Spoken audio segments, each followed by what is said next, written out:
नमस्कार प्रोज। तो आ चुके हैं हम अपने नेक्स्ट लेक्चर के साथ, जो है agri startups and agro processing for value addition. सबसे पहले हम देखते हैं कि एक्चुअली ये हमारे सिलेबस में कहाँ पर लाई करता है।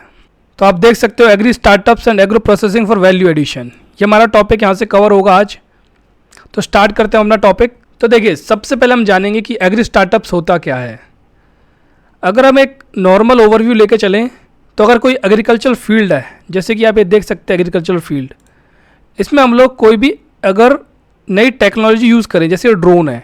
अब इस ड्रोन को हम क्या करेंगे, इस फील्ड पर इससे फर्टिलाइजर हो गया, पेस्टिसाइड का यूज़ करें, तो ये क्या हो जाएगा हमारा, बाकी एग्रीकल्चर में हम लोग नई इनोवेटिव टेक्नोलॉजी लेके आ रहे हैं, तो हमारे हो जाएंगे एग्रीकल्चर स्टार्टअप्स। तो अब एक बार डेफिनेशन देख लेते हैं हम लोग।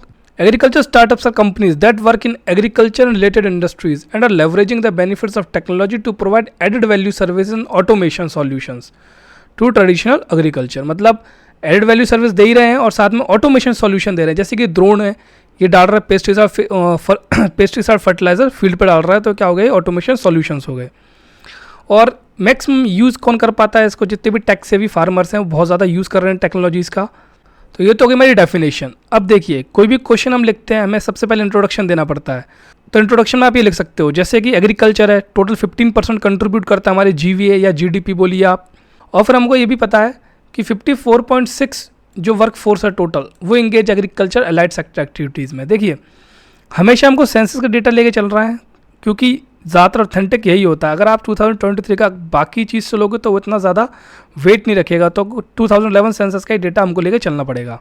जैसे हमको पता है इंडियन एग्रीकल्चर में दिन पर दिन एडवांसमेंट आते जा रहे हैं, डिजिटल ट्रांसफॉर्मेशन हो रहा है, और इसमें स्टार्टअप इकोसिस्टम बहुत ज़्यादा क्रिटिकल रोल प्ले कर रहा है, और ये इनोवेशन और डिसरप्शन लेके आ रहा है बहुत ज़रूरी एरियाज़ में। अब डिसरप्शन मतलब क्या है यहाँ पर, देखिए डिसरप्शन का यहाँ पर मतलब है कि रिवोल्यूशन लेके आना, कोई एकदम डिफरेंट एक टेक्नोलॉजी लेके आ जाना एग्रीकल्चर के अंदर, तो वो डिसरप्शन, वो स्टार्टअप में डिसरप्शन का मतलब होता है।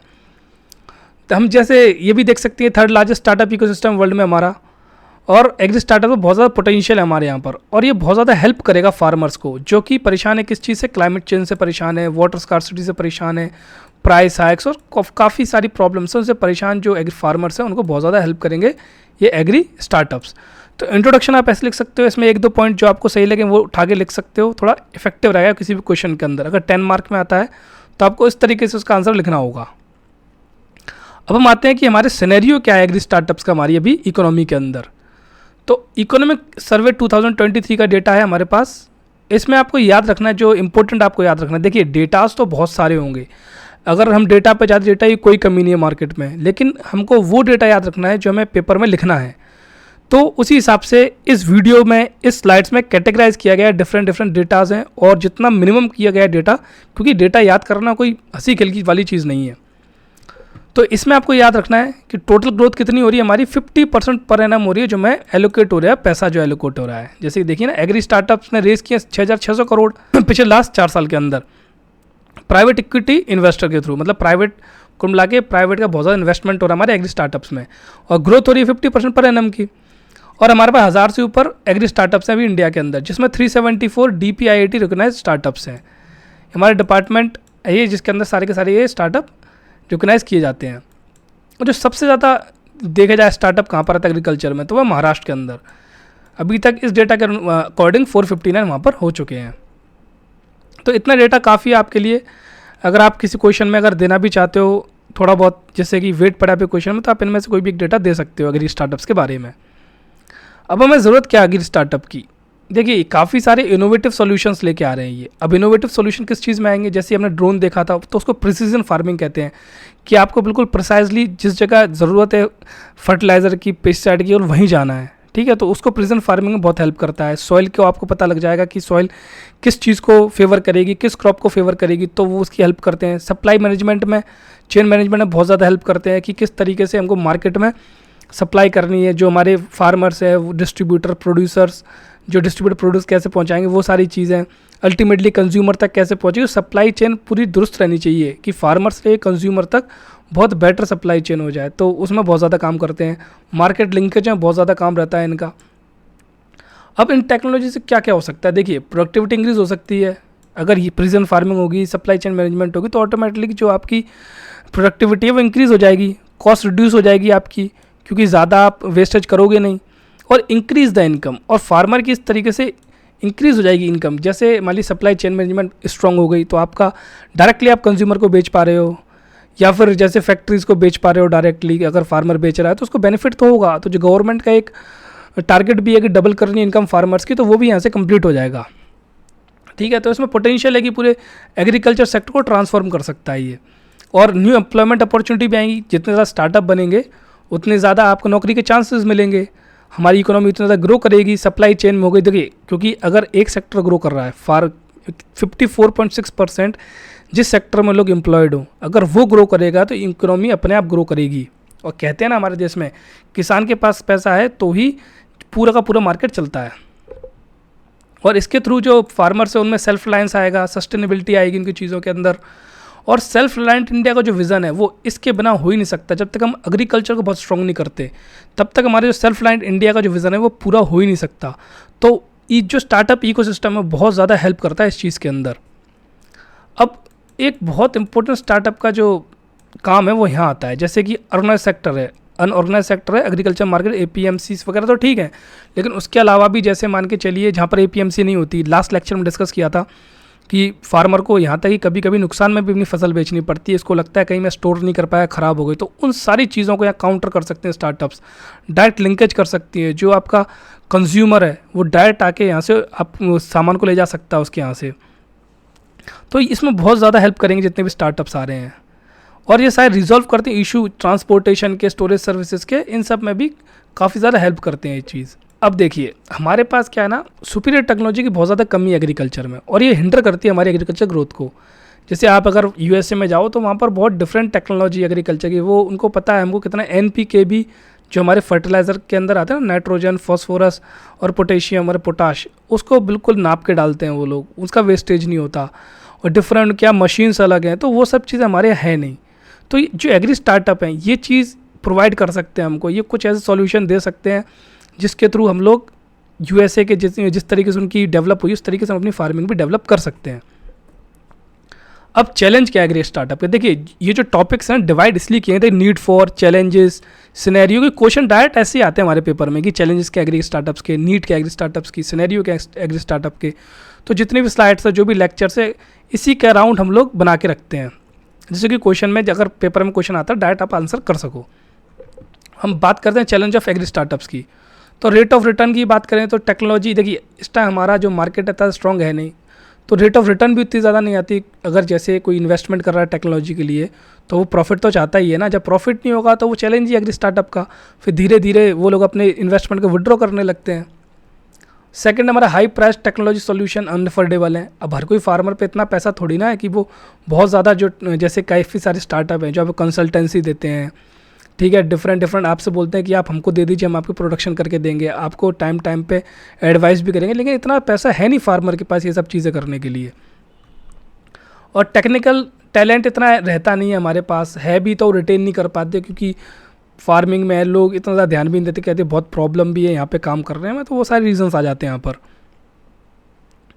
अब देखिए जो प्रूवन टेक्नोलॉजीज़ हैं, प्रूव हो चुकी हैं, लेकिन हमारे देश में गरीबी इतनी है, बिना सब्सिडी के काम तो होता नहीं है, और गवर्नमेंट ने अभी इतनी ज़्यादा सब्सिडी देना स्टार्ट नहीं किया। कुछ प्रोग्राम स्टार्ट किए हैं उन्होंने, लेकिन लेकिन इतना ज़्यादा स्टार्ट नहीं किया कि मोमेंटम बहुत ज़्यादा इंक्रीज़ हो जाए, तो वो करने की बहुत ज़रूरत है। फार्मर्स को इंसेंटिव देने की ज़रूरत है, उनको सब्सिडीज़ देने की ज़रूरत है। अब जब फार्मर्स को हम टेक्नोलॉजी के थ्रू आएंगे, जो स्टार्टअप मैक्सिमम टेक्नोलॉजी के ऊपर ही बेस रहता है, तो जो हमारे फार्मर्स वैसे ही लिटरेट हैं, उन पर स्किल ही नहीं है इतनी कि वो एडवांस टेक्नोलॉजी को अडॉप्ट कर पाएँ, तो पहले उनको उस चीज़ के लिए तैयार करना पड़ेगा, उनको पढ़ाना पड़ेगा, उनको बताना पड़ेगा, तो उसमें भी बहुत ज़्यादा एफर्ट चाहिए हमको। फिर नेक्स्ट आता है हमारा टेक्नोलॉजी अडॉप्शन पेनिट्रेशन।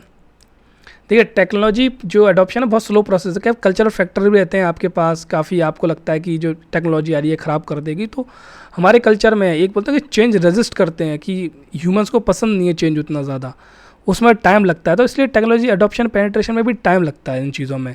तो जो इन्वेस्टर का इंटरेस्ट है उनको लॉस होता है, तो अल्टीमेटली वो इंटरेस्ट भी खो देते हैं यहाँ से। बिजनेस मॉडल, तो हम बात करते हैं बिजनेस मॉडल की। देखिए ये बहुत इंपॉर्टेंट पॉइंट हो जाता है यहाँ पर, क्योंकि जितने भी हमारे एग्री स्टार्टअप हैं, यहाँ तक कि केवल स्टार्टअप नहीं, कोई भी बिजनेस हम स्टार्ट करते हैं तो हमारा केवल दो चीज़ पर फोकस रहता है कि हमको प्रोडक्शन करना है और मार्केटिंग करनी है एग्रीकल्चर प्रोड्यूस की। हमको जो एक्चुअल प्रॉब्लम है उससे इतना ज़्यादा मतलब रहता नहीं है। फिर क्या होता है, जैसे मान के चलिए केवल हमें प्रोडक्शन, हमारा केवल मार्केटिंग पर फोकस है, तो अल्टीमेटली क्या होगा, कुछ टाइम तक तो आप ग्रो करोगे लेकिन आप सॉल्यूशन प्रोवाइड नहीं करोगे, तो क्या होगा, वो धीरे धीरे धीरे धीरे अल्टीमेटली ख़त्म हो जाएगा। जो आपका बिजनेस है वो एक लेवल पे आकर रुक जाएगा या फिर डाउन हो जाएगा। अगर आप कोई सॉल्यूशन देते हो किसी प्रॉब्लम की, तो उस बिज़नेस को आप बाद में स्केल अप कर सकते हो, बढ़ा सकते हो आप, बाद में आपको प्रॉब्लम नहीं आएगी उसी बिज़नेस को इंक्रीज़ करने में। नेक्स्ट आता है हमारा lack of seed fund. Seed fund नहीं है, गवर्नमेंट ने इतना पैसा देना स्टार्ट नहीं किया है, हमारे पास इंक्यूबेटर्स नहीं है, वेंचर फंड आते नहीं है इतने भी हमारे पास इन एग्री स्टार्टअप्स के अंदर, लेकिन धीरे धीरे इंप्रूवमेंट हो रही है। गवर्नमेंट ने भी काफ़ी एग्रीकल्चर इंफ्रास्ट्रक्चर फंड भी स्टार्ट किया है, एक्सीलरेटर फंड भी स्टार्ट किया है, कुछ स्कीम्स अभी हम जानेंगे उनके बारे में। लैक ऑफ मेंटरशिप, मेंटरशिप की कमी है, लोग ही नहीं है जो मेंटर करना नहीं चाहते, जिनके पास अवेलेबल स्किल भी है, और काफ़ी सारे कल्चरल फैक्टर्स भी यहाँ पर आ जाते हैं जिनकी वजह से मेंटरशिप में प्रॉब्लम आती है। नेक्स्ट हमारा इंक्यूबेटर इनकम्पिटेंस, उसके अंदर भी प्रॉब्लम ये आती है कि जो बंदे हैं वहाँ पर जो इंक्यूबेशन करना चाहते हैं वो खुद ही इनकम्पिटेंट है। आप कोई भी स्कीम लीजिए गवर्नमेंट की, वहाँ पर जो बंदे काम कर रहे होंगे उन्हें खुद नहीं आता वो काम, तो यही प्रॉब्लम हमारे इंक्यूबेटर्स की। अब इंक्यूबेटर्स होते क्या हैं, इंक्यूबेटर्स में आप सिखाते हो, मतलब जैसे कोई स्टार्ट हो रहा है स्टार्टअप, ठीक है, अब उनको वहाँ सपोर्ट करना था इंक्यूबेटर में, फंडिंग के थ्रू हो गया, उनको टेक्नोलॉजी के थ्रू हो गया, उनको डिफरेंट चीज़ें प्रोवाइड करनी थी इंक्यूबेटर में, लेकिन हमारे पास उतने स्ट्रॉन्ग इंक्यूबेटर है नहीं। नेक्स्ट हमारा limited knowledge of available technology, उतनी नॉलेज सभी को, ज़्यादा टेक्नोलॉजी की नॉलेज है नहीं, लिमिटेड नॉलेज है, ठीक है, तो बेसिक पॉइंट है। अब हम बात करते हैं इनकी स्कीम्स जो एग्री स्टार्टअप्स में हमने स्टार्ट किए गवर्नमेंट ने। सब देखिए, ये अभी इनके बारे में बाद में डिस्कस करेंगे, पहले जो उसके स्पेसिफिक हैं उनके बारे में बात करते हैं। तो जो फर्स्ट स्पेसिफिक है वो हमारे पास RKVY, राष्ट्रीय कृषि विकास योजना, इसके अंदर एक प्रोग्राम चलता है innovation and agri entrepreneurship development. अब ये लॉन्च तो हुआ था 18-19 के अंदर, और ये department of agriculture farmer welfare के अंडर है और इम्प्लीमेंट भी यही करते हैं। इसका जो ऑब्जेक्टिव है वो same innovation and agri entrepreneurship को बढ़ाना, ठीक है, और इसके अंदर क्या करते हैं, फाइनेंशियल और टेक्निकल सपोर्ट देते हैं, जिसके थ्रू ये जितने भी स्टार्टअप इकोसिस्टम उसको नर्चर कर पाएँ। अभी हम डिस्कस भी किया था, 5 नॉलेज पार्टनर हैं और इनके एग्री बिजनेस इंक्यूबेटर इनके 24 हैं। अगर हम एग्री बिजनेस की बात करें तो 24 इंक्यूबेटर्स यहाँ पर हैं। अब इसके अंदर क्या होता है, देखिए, ट्रेनिंग होती है, इंक्यूबेशन ऑफ एग्री स्टार्टअप होता है और इम्प्लीमेंटेशन किया जाता है इस प्रोग्राम का। देखिए, अब जो नॉलेज पार्टनर है और जो हमारे पास RKVY रफ्तार एग्री बिजनेस इंक्यूबेटर्स हैं, इसके अंदर ट्रेनिंग, मेंटरशिप, फाइनेंशियल सपोर्ट दिया जाता है, ठीक है, हम डिस्कस कर चुके हैं इस पॉइंट को। तो ये इंपॉर्टेंट है कि स्कीम हो जाती है हमारे पास किसकी, एग्री स्टार्टअप्स के लिए। और गवर्नमेंट कुछ चीज़ें भी करती है, जैसे कि एग्री स्टार्टअप के कॉन्क्लेव हो गए, एग्री फेयर हो गए, एग्जीबिशंस हो गए, वेबिनार हो गए, वर्कशॉप्स हो गए, जो इनको एक प्लेटफॉर्म देती है एग्री स्टार्टअप को, जहाँ पर आगे बात कर सकते हैं, समझ सकते हैं चीज़ों को। अब नेक्स्ट हमारा एग्रीकल्चर इंफ्रास्ट्रक्चर फंड, ये भी स्पेसिफिक है इसके लिए, ये भी हमारे वो department of agriculture family welfare के अंदर है, DA&FW के अंदर, और 2021 से स्टार्ट हुआ है। इसके अंदर क्या है, medium long term debt finance facility है। अभी तक शॉर्ट टर्म मिलते हैं, मैक्सिमम लोन्स होते हैं, KCC वगैरह का सारे लोन्स शॉर्ट टर्म हो गए, लेकिन इसमें आपको क्या मिलेगा, मीडियम से long term debt finance facility मिलेंगी, लोन्स मिलेंगे आपको मीडियम से लॉन्ग टर्म के लिए। हमने डिस्कस भी किया था, 2 से 10 साल के बीच आ जाते हैं मीडियम से लॉन्ग टर्म, ठीक है। और ये फोकस किस पे करेंगे, पोस्ट हार्वेस्ट मैनेजमेंट। जब आप हार्वेस्ट कर ले, जब आप अपनी फसल काट लेते हो, तो उस पर फोकस है AIF का, और कम्युनिटी फार्मिंग असेट्स के ऊपर। या आप खज्जे से कोई फार्मिंग असेट खरीदना है आपको कम्युनिटी वाइज, तो उसकी बात करते हैं। लेकिन आपको इसमें एक चीज़ याद रखनी है, इसके अंदर लैंडलेस टेनेंट का कोई प्रोविज़न नहीं है कि भाई आपको इसके अंदर पैसा मिलेगा, इस तरीके से कोई प्रोविज़न नहीं है इसके अंदर। आप कम्युनिटी फार्मिंग या पोस्ट हार्वेस्ट मैनेजमेंट। अब बात यह है कि जो लैंडलेस टेनेंट है उसका तो होगा नहीं ना पोस्ट हार्वेस्ट, वो उसकी खुद की ज़मीन तो नहीं जो हार्वेस्ट करेगा वो, इसलिए कोई प्रोविज़न नहीं है इनको देने के लिए, और मिलेगा भी नहीं इनको लोन्स। जो लैंडलेस टेनेंट फार्मर्स हैं इनको मिलेगा भी नहीं लोन। अब इसमें गवर्नमेंट क्या क्या देती है, लोन तो ले लिया लेकिन आपको इंटरेस्ट सबवेंशन देगी, कम कर देगी लोन, जैसे 7% इंटरेस्ट आपको 4% ही देना पड़ेगा, 3% सबवेंशन मिल जाएगी आपको, ऐसा कुछ है। और क्रेडिट गारंटी भी देगी आपको, जितने भी एलिजिबल बेनिफिशियरी हैं, farmers, agri entrepreneurs, startup x सबको। अब एक चीज़ आप देख लीजिए, आत्मन कॉन्क्लेव हुआ था 2023 में, ये एडिशनल पॉइंट है आपके पेपर में, अगर आप इसको मेंशन करते हो तो बहुत वेट पड़ जाएगा आंसर में, इसलिए इस पॉइंट को यहाँ पर डाला गया है। और ज़्यादा नहीं लिखना, आपको बस इतना रखना, आत्मन जो 2023 है ये क्या था, plan to promote innovation and entrepreneurship and support the agritech startup ecosystem, increase the number, success rate, impact of agritech startups. कुल मिला के ये वो प्रमोट करनी, इनोवेशन प्रमोट करनी है, एंटरप्रेन्योरशिप्स प्रमोट करनी है, सपोर्ट करना एग्रीटेक स्टार्टअप इकोसिस्टम को, जिससे कि उनके नंबर बढ़े, उनकी सक्सेस रेट ही बढ़े, और जो एग्रीटेक स्टार्टअप का इम्पैक्ट है हमारी इकोनॉमी वो भी इंक्रीज़ हो। तो ये सारी चीज़ इसके अंदर आती है। अब इसके अंदर क्या था, आत्मन के अंदर डिफरेंट जो स्टेक होल्डर थे उन्होंने सबसे आगे पार्टिसिपेट किया, जैसे गवर्नमेंट हो गया, इंडस्ट्री हो गया, एकेडमी हो गया, सारे मिल के आए, और FPOs भी हो गए, NGOs भी हो गए इसके अंदर, ठीक है, साथ में आके मिले, बैठे, बात की, इन्होंने समझा एक दूसरे को, ये सारी चीज़ हुई थी इनके अंदर। बस एक चीज़ हम याद कर सकते हैं, जो एक अच्छा पॉइंट है कि लास्ट 10 साल में हमारे पास 142 डीप टेक स्टार्टअप्स आ चुके हैं। AI वगैरह जो होते हैं तो वो डीप टेक हमारे स्टार्टअप आ चुके हैं एग्रीकल्चर सेक्टर के अंदर, और 60 मोर ऐड हो गए इस आत्मन कॉन्क्लेव के टाइम। अब गवर्नमेंट ऑफ इंडिया ने एक और फंड को वो दिया है, अप्रूवल दिया है, जो कि एक्सेलेरेटर फंड, ये 500 करोड़ का फंड है, और इसका काम है कि जितने भी सक्सेसफुल स्टार्टअप हैं उनको स्केल अप करना है। जो मतलब छोटे लेवल पे थोड़े बहुत सक्सेसफुल हो गए हैं उनको और ज़्यादा आगे लेके जाना है, ठीक है। और इसमें ये भी है कि इंकरेज भी करना है जो यंग एंटरप्रेन्योर्स हैं कि आप एग्री स्टार्टअप को सेटअप करो। तो ये 2 चीज़ हैं इसके अंदर। अब देखिए, स्टार्टअप इकोसिस्टम की बात करें तो उसमें क्या क्या होता है। एक होगा हमारे इंडिविजुअल्स होंगे, उसमें एंटरप्रेन्योर्स आएंगे, इन्वेस्टर आएंगे, मेंटर्स आएंगे, एडवाइजर्स आएंगे, ठीक है। अगर कोई भी स्टार्टअप करना है तो उसके लिए हमको एंटरप्रेन्योर चाहिए, इन्वेस्ट करने वाला बंदा भी चाहिए, मेंटर जो हमको समझा वो भी चाहिए, एडवाइज़र भी चाहिए।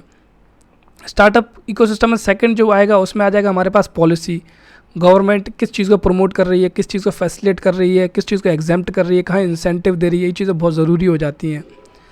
इंक्यूबेटर्स, एक्सेलेरेटर, टेस्ट बेड, आप वहाँ टेस्ट कर सकते हो अपनी टेक्नोलॉजीज़ को जो आप बना रहे हो, तो ऐसा कुछ गवर्नमेंट को प्रोवाइड करना चाहिए। इंक्यूबेटर्स में होते हैं टेस्ट बेड, तभी तो कह रहे हैं कि हमारे जो इंक्यूबेटर इनकम्पिटेंट है वहाँ टेस्ट बेड होंगे भी, तो वैसे तो होते ही नहीं, होते भी हैं तो इतने ज़्यादा कैपेबल होते ही नहीं है वो। मशीन्स एंड इक्विपमेंट हो गए, सीड स्केल अप फंड भी चाहिए उसको, नेटवर्क्स भी होने चाहिए, आपस में जुड़े हुए लोग होने चाहिए, जैसे कि जो वेरियस स्टेक होल्डर थे वो आए थे, हमने NGOs की बात की थी, ये सब मिक्स हो जाते हैं, तो नेटवर्क्स की होनी ज़रूरी है, मेंटरशिप भी ज़रूरी है। फिर हमारा था institution, organisation, research organisation, training और फाइनेंसिंग इंस्टीट्यूशन, ये सब कुछ ज़रूरत है हमको। तो इन सब को मिला के, इन 4 को मिला के बनता है हमारा स्टार्टअप इकोसिस्टम। अब वे फॉरवर्ड क्या होगी, देखिए क्वेश्चंस में यही आते हैं कि वे फॉरवर्ड क्या है, चैलेंजेस क्या हैं इसके, एग्री स्टार्टअप होता क्या है, सिनेरियो क्या है, तो वो सारे उस तरीके से कवर्ड है। वे फॉरवर्ड क्या है इसका, सबसे पहले हमको अवेयरनेस लानी होगी जितने भी हमारे फार्मर्स हैं कि टेक्नोलॉजी का बेनिफिट क्या है, आपको अडॉप्ट क्यों करनी है, आपको उससे बेनिफिट क्या होगा, ये टेक्नोलॉजी कितनी ज़्यादा वैल्यूएबल है, हमको उनको बताना है, सिखाना है उनको हमको ये। सेकंड होगा कि हमें गवर्नमेंट के साथ कोलैबोरेशन करना है, ठीक है, जितने भी गवर्नमेंट के इनिशिएटिव हैं उनका भरपूर फ़ायदा उठाना है हमको, सस्टेनेबल जो एग्रीकल्चर प्रैक्टिस उनको अपनाना है, और वही एडॉप्शन ऑफ टेक्नोलॉजी करनी है। इनोवेशन, इनोवेट करना है हमको। देखिए इसमें 2 चीज़ आ जाती हैं, एक तो हमको इनोवेट करने हैं ऐसे सॉल्यूशन जो कि स्पेसिफिक चैलेंजेस को एड्रेस करें। जैसे मान के चलिए पहले वाला डायग्राम याद कर लेते हैं हम लोग, जहाँ पर ड्रोन पेस्टिसाइड डाल रहा था। अब क्या ना, जैसे हम लोग जानते हैं हमारे यहाँ जो फर्टिलाइज़र उनका बहुत बुरी तरह यूज़ होता है, NPK का रेशियो तो ठीक है, लेकिन जिस तरीके से हम लोग वेस्टेज करते हैं उसकी, जितना हमारी ज़मीन को ज़रूरत भी नहीं उससे ज़्यादा डालते हैं, और ये कई रिपोर्ट्स में आ चुका है। तो इस जगह हम इनोवेट कर सकते हैं कि हमको कैसे उतना ही फर्टिलाइज़र अप्लाई करना है जितना उस फील्ड को ज़रूरत है। तो ये स्पेसिफिक सॉल्यूशन को एड्रेस कर रहा है। अब इसके अंदर जो फार्मर्स हैं उनको फोकस किस चीज़ पे करना है कि फार्मर और जो कंज्यूमर उनके बीच डायरेक्ट लिंक आए, सप्लाई चेन मैनेजमेंट बने, और सस्टेनेबल एग्रीकल्चर प्रैक्टिस को हम लोग प्रमोट करें। तो वही हो गया ना, वहाँ पर स्पेसिफिक हो गया। उसके बाद सप्लाई चेन मैनेजमेंट को स्ट्रॉन्ग करना है।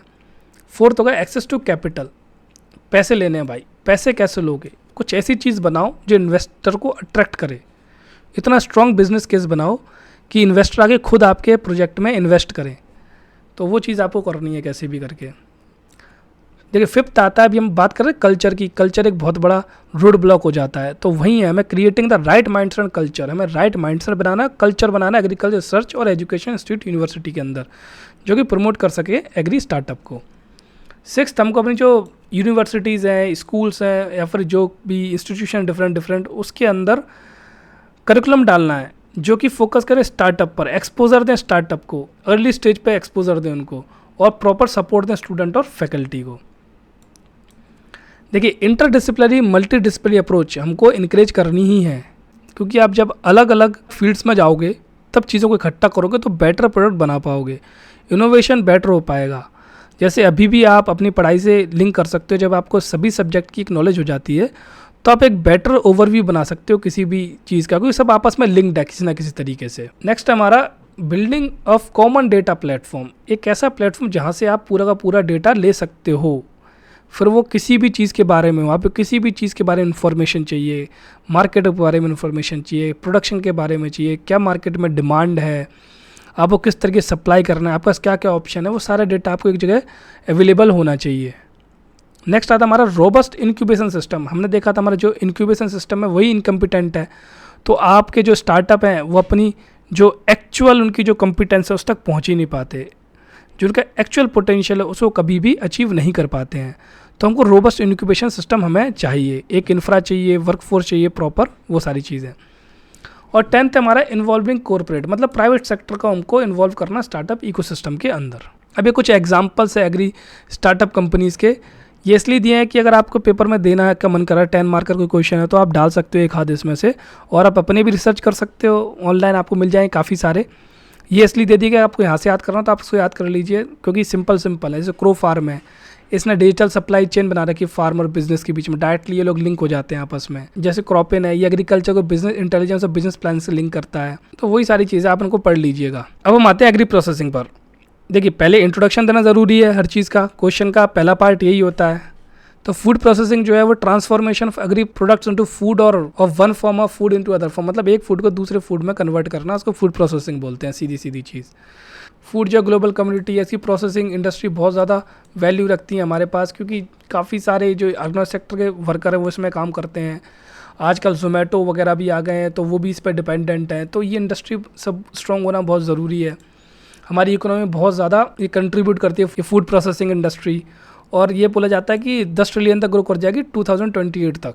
वर्ल्ड लेवल की बात चली, इंडिया लेवल की नहीं, 2028 तक 10 ट्रिलियन इकोनॉमी हो जाएगी फूड इंडस्ट्री की। तो इसका इम्पैक्ट बहुत ज़्यादा हमारे जो सब सेक्टर्स हैं हमारी इकोनॉमी पर, तो इसलिए बहुत ज़्यादा इंपॉर्टेंट है हमारे लिए फूड प्रोसेसिंग इंडस्ट्री के बारे में जानना, इसकी इम्प्लीकेशंस को जानना, इनको हम कैसे बेटर कर सकते हैं, ये सब कुछ जानना, क्या सिनेरियो है। सबसे पहले बात करेंगे हम सिग्निफिकेंस की, कि फूड प्रोसेसिंग इंडस्ट्री की सिग्निफिकेंस क्या है हमारी इकोनॉमी के अंदर। अगर हम बात करते हैं जीवीए की, तो जो फूड प्रोसेसिंग इंडस्ट्री का जो जीवी है वो इंक्रीज हो रहा है। देखिए जीवी सेक्टर वाइज भी निकलता है बेसिक प्राइसेस पर। जो ये फूड प्रोसेसिंग है ये ग्रो कर रहा है 9.97% से 2014-15 से 2021 के अंदर। देखिए डेटा बहुत कम किया गया है इसमें, फिर से वही चीज़ है, केवल उतना डेटा याद दिया गया जितना कि आप याद रख सको। तो पहला डेटा आपको याद रखना है कि कितने से ग्रो कर रहा है, 9.97% के थ्रू।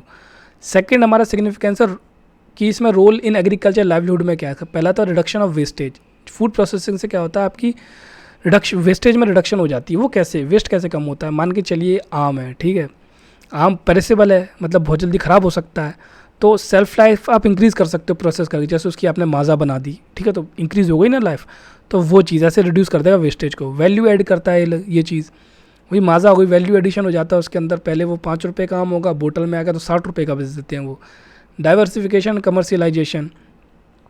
अब जो डाइवर्सिफाई भी हो रहा है एग्रीकल्चर की वजह से, और कमर्शियलाइज भी हो रहा है एग्रीकल्चर, क्योंकि पैसे की बात आ रही है ना। पहले तो अगर फूड प्रोसेसिंग नहीं होगी, मान के चलिए आलू है, आलू के चिप्स बन जाते हैं, तो वो गए, कमर्शियलाइजेशन हो गया उसका, और उसके थ्रू आपकी एम्प्लॉयमेंट अपॉर्चुनिटी बढ़ती हैं, और इनकम तो इंक्रीज़ हो ही रही है फार्मर की। तो सारी चीज़ आ जाती हैं इसके अंदर। एक्सपोर्ट पोटेंशियल बहुत ज़्यादा क्रिएट हो जाता है इसके थ्रू, क्योंकि जैसे मान के चलिए अब फसल हमारे इंक्रीज़ हो रही है, उनका क्या करोगे आप, डायरेक्ट तो भेज नहीं सकते बाहर, तो कुछ ना कुछ बना के भेजोगे। तो प्रोसेस किया आपने उसको, और फिर उसके बाद उसको बाहर भेज दिया, तो एक्सपोर्ट पोटेंशियल भी उसके साथ इंक्रीज होता जाता है। अब आते हैं processed food and nutrition. Government fortified foods देती है, उनको सेफ बनाती है, अफोर्डेबल बनाती है, न्यूट्रिशियस फूड देती है इसी तरीके से। इन्वेस्टमेंट और एफडीआई के अंदर बहुत ज़्यादा एफडीआई है हमारे फूड प्रोसेसिंग सेक्टर में, और 100% एफडीआई अलाउ कर चुकी है गवर्नमेंट ऑटोमेटिक रूट में मैन्युफैक्चरिंग के अंदर। फूड प्रोडक्ट की अगर आप मैन्युफैक्चरिंग कर रहे हो तो उसके अंदर ऑटोमेटिक रूट से ही 100% एफडीआई है। बस रिटेल ट्रेडिंग की बात करो, जैसे कि आपकी शॉप्स होती हैं, इनकी बात करो, तो इसमें भी 100% एफडीआई तो है, बट इसमें प्रॉब्लम ये है कि ऑटोमेटिक रूट से नहीं, अप्रूवल रूट से है। और लास्ट 5 ईयर्स में हमारे पास 3.54 बिलियन इसमें एफडीआई आ चुका है। अब ये बहुत स्ट्रॉन्ग कनेक्शन प्रोवाइड करती है इंडस्ट्री और एग्रीकल्चर के बीच। ये भी तो बेसिक पॉइंट हो गया आपका। इसके थ्रू हम टैकल कर सकते हैं डेवलपमेंट कंसर्न्स, जैसे कि रूरल एम्प्लॉयमेंट हो गई, डिस्गाइज रूरल एम्प्लॉयमेंट हो गई एग्रीकल्चर में, रूरल पॉवर्टी हो गई, food security, food inflation, improve nutrition, ये सारी चीज़ें। हम बात करते हैं सिनेरियो की। देखिए डाटा रिड्यूस करना है हमको, फिर से डेटा ज़्यादा नहीं लेना सिनेरियो में। आता है क्वेश्चन में क्या सिनेरियो है, तो आपको चार डेटा लेने हैं यहाँ से और चारों डेटा को ही लिखना है। इससे ज़्यादा आप याद मत कीजिएगा, याद भी नहीं होगा, भूल जाओगे। ये हर सेक्टर का, जैसे कि एवरेज एनुअल ग्रोथ कितनी है, तो 8.3% है। एम्प्लॉयमेंट कितनी है as a percent of manufacturing sector, मतलब टोटल मैन्युफैक्चरिंग में 12.2%, 12.2% का 25.6% तो इसी सेक्टर में हमारे फूड प्रोसेसिंग में। FDI 2000 से हमारे पास कितनी आ चुकी है, ऑलमोस्ट 12.5 बिलियन। तो 535 बिलियन बाय 25-26 तक हमारा आउटपुट हो जाएगा। एक बार देख लेते हैं हम लोग। देखिए during the last 5 years ending financial 21 कितना एवरेज एनुअल ग्रोथ है, 8.3%। डन, ये हम डिस्कस कर ही चुके हैं ये वाला चीज़, ठीक है। 100% FDI अभी हम थोड़ी देर पहले ही देखा था, लेकिन ये 12.46 बिलियन आ चुका है यहाँ पर, ठीक है। और ये कितना 1.87% ऑफ द FDI जो हमारे पास आया अभी तक उसका। अब इंडिया की फूड प्रोसेस सेक्टर की बात करें तो one of the largest in the world है, ठीक है। और आउटपुट क्या है इसका, 535 बिलियन पहुँचने वाला है 25-26 तक। तो ये हमारा सिनेरियो हो गया। इससे ज़्यादा याद वैसे नहीं कीजिएगा, अगर आपको डेटा और चाहिए तो वो टेलीग्राम पे अपलोड हो जाएगा। ग्रोथ फैक्टर्स की बात करते हैं कि हमारे यहाँ जो फूड प्रोसेसिंग इंडस्ट्री है क्यों ग्रो कर रही है। पहले तो स्ट्रॉन्ग डोमेस्टिक डिमांड की बात करते हैं। इसमें क्या है, लाइफस्टाइल चेंज हो रही है, फूड हैबिट्स चेंज हो रही है लोगों की, क्योंकि इन पर इनकम ज़्यादा हो चुकी है, जो डिस्पोजेबल इनकम है जो वो खर्च कर सकते हैं। अब देखिए इसके अंदर सब पॉइंट्स भी आप बना सकते हो। वैसे जो क्वेश्चन है अगर 2 और 7 मार्क में आता है तो आपको ज़्यादा लिखने की ज़रूरत है नहीं। अगर 10 मार्क में आता है तो भी आपको लिखने की ज़रूरत नहीं है, लेकिन फिर भी हम लोग डिस्कस कर देते हैं। जैसे चेंजिंग लाइफस्टाइल है, इसको आप सब पॉइंट बना सकते हो। कैसे चेंज हो रही है लाइफस्टाइल, हम लोग कंज्यूमरिज्म पे ज़्यादा जा रहे हैं, मेटलिज्म पे हम लोग ज़्यादा जा रहे हैं, हमारी फूड हैबिट चेंज हो रही है। पहले हम घर पे खाना बना लेते थे, नॉर्मल खा लेते, अब जोमेटो से ऑर्डर करते हैं, स्विगी से ऑर्डर करते हैं। तो ये सारी चीज़ें हमारी चेंज हो रही है, तो आप इसको सब पॉइंट बना के भी लिख सकते हो। तो हमारी क्या होगी, स्ट्रॉन्ग डोमेस्टिक डिमांड। नेक्स्ट आता है सप्लाई साइड एडवांटेज। अब सप्लाई साइड एडवांटेज क्या है, जैसे फार्मर्स हो गए हमारे, तो high level of agriculture production, बहुत ज़्यादा प्रोडक्शन हो रहा है हमारे पास, ठीक है। हमारे पास जो लाइफ स्टॉक बेस है वो ही बहुत ज़्यादा है। वाइड वैरायटी ऑफ क्रॉप्स, बहुत ज़्यादा वैरायटी ऑफ क्रॉप्स हम लोग प्रोड्यूस कर रहे हैं। इनलैंड वाटर बॉडीज़ हैं, लॉन्ग कोस्ट लाइन है, इसके अंदर आप एक्वाकल्चर कर सकते हो, मरीन प्रोडक्शन कर सकते हो। सारी चीज़ें हमारी जो सप्लाई साइड है बहुत ज़्यादा स्ट्रॉन्ग होती जा रही है। इसके भी आप सब पॉइंट बना सकते हो ईजीली।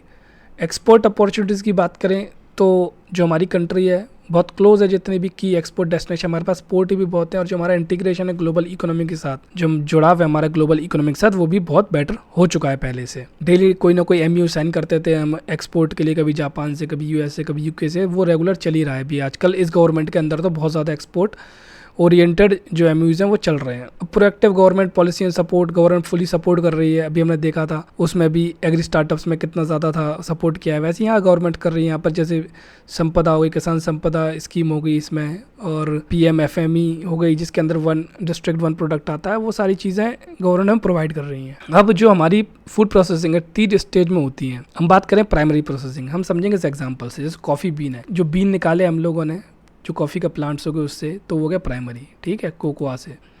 सेकेंडरी में क्या हमने ग्राइंड कर दिया, तो हो गया हमारा सेकेंडरी। कॉफ़ी ग्राउंड करे, प्राइमरी में हम लोग फैच किया, सेकेंडरी में हमने ग्राउंड कर दिया, और थर्ड में ये जो स्टार्ट बक में जाके मस्त क्रीम डाल के एकदम बेहतरीन कॉफ़ी बना दी, तो आपका क्या है, टर्शरी में आ जाएगा ये। बात करेंगे इंडस्ट्री सेगमेंट्स की। ये जो हमारी फूड प्रोसेसिंग है ये 5 सेगमेंट में डिवाइडेड है, जिसमें पहला है ग्रेन सीरियल पल्सेस, सेकंड है fruit and vegetable, third meat and poultry, dairy product, process foods. अब जो ग्रेन सीरियल पल्सेस है, जो इंडिया है one of the largest producer rice wheat, देखिए दोनों में सेकंड आता है, राइस और वीट में चाइना फर्स्ट है, इंडिया सेकंड है। और अदर ग्रेन्स हो गए कॉर्न, सोरगम, मिलेट्स, तो इसमें बहुत ज़्यादा प्रोड्यूस हम लोग करते ही हैं। यहाँ तक कि जो कंट्री का मैक्सिमम ग्रेन प्रोडक्शन है प्रोसेसिंग की तरफ ही जाता है। जैसे हम लोग कई चीज़ें बनाते हैं, फ्लेक्स हो गए, पफ्ड सीरियल हो गए, कॉर्नफ्लेक्स वगैरह हो जाते हैं ना, सीरियल्स हो गए, रेडी टू स्नैक्स हो गए, सारी चीज़ें हम बना रहे हैं, मैगी वगैरह, वो सब इसी के थ्रू तो बनता है। फिर आते हैं फ्रूट्स एंड वेजिटेबल्स पे, तो इसके यहाँ 28% ऑफ जो नेचर का ओवरऑल एग्रीकल्चर आउटपुट है वो तो फ्रूट एंड वेजिटेबल ही है ना।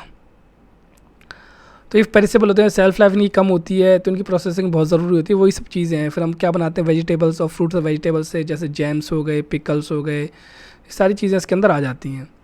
मीट एंड पोल्ट्री, इंडिया एक मेजर प्रोड्यूसर है बीफ का, मटन का, पोल्ट्री का। हम लोग देश में तो बिल्कुल मना करते हैं, लेकिन एक्सपोर्ट तो बहुत ज़्यादा होता है हमारे यहाँ से।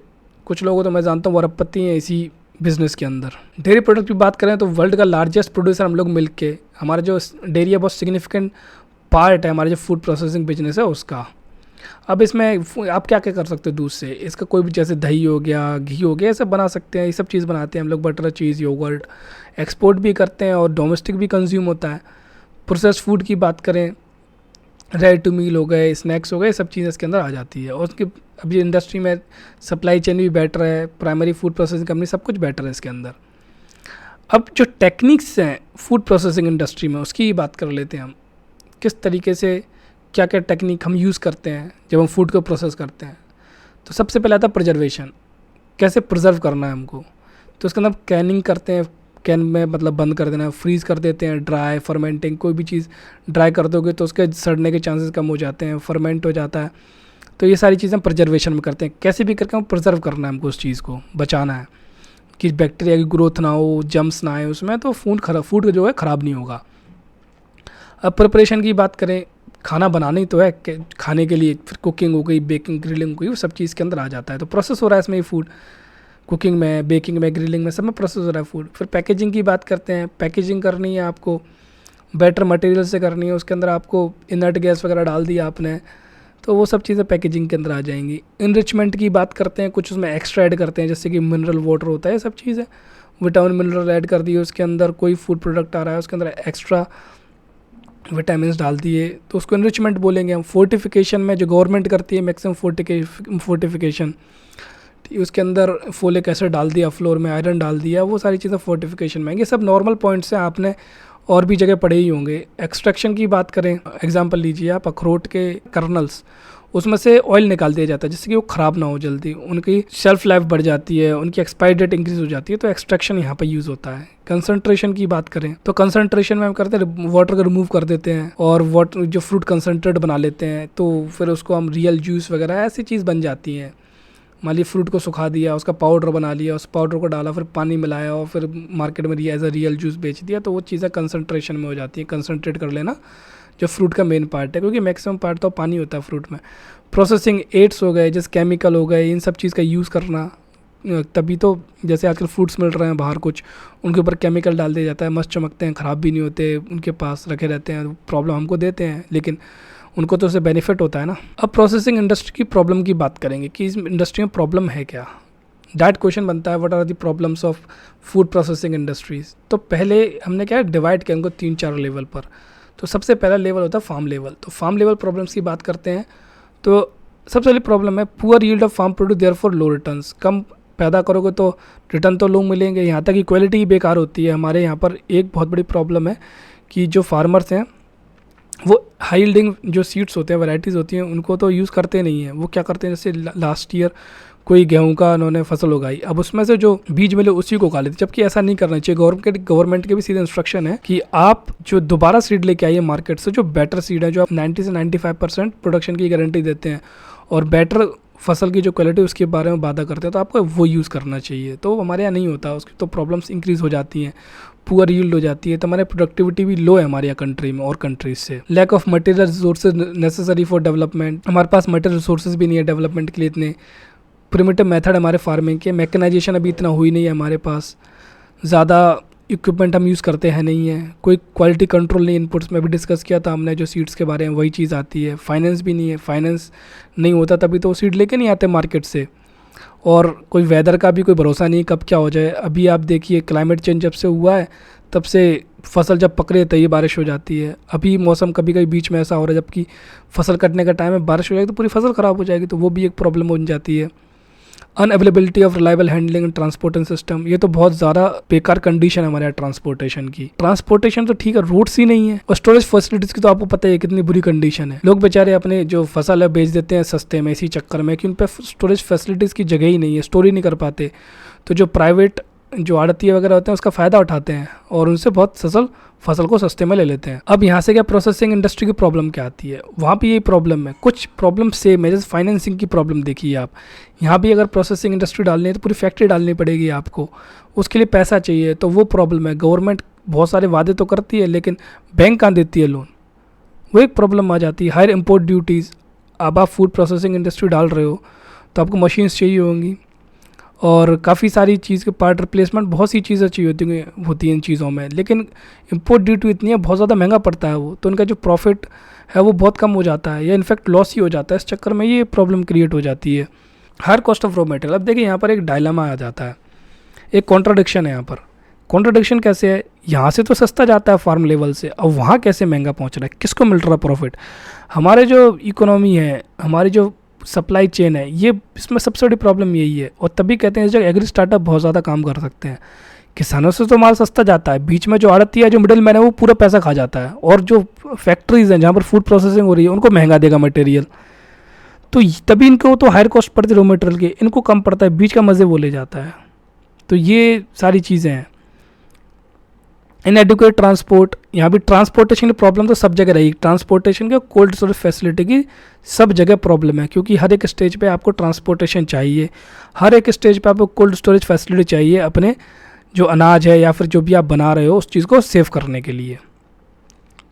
फिर है हमारा infrequent availability of refrigerated containers, है वो भी नहीं है, रेफ्रिजरेटेड कंटेनर्स भी नहीं मिल रहे हमको। और एडवर्टाइजिंग कॉस्ट हमारे यहाँ बहुत ज़्यादा है ही। कभी एक किसी पर आप ट्राई करना, अगर आपको एडवर्ट देना हो तो कितना पैसा देना पड़ता है, किसी भी जो बाहर लगे रहते हैं बड़े बड़े बोर्ड, उन पर ही बहुत ज़्यादा पैसा लग जाता है एडवर्टाइजिंग में।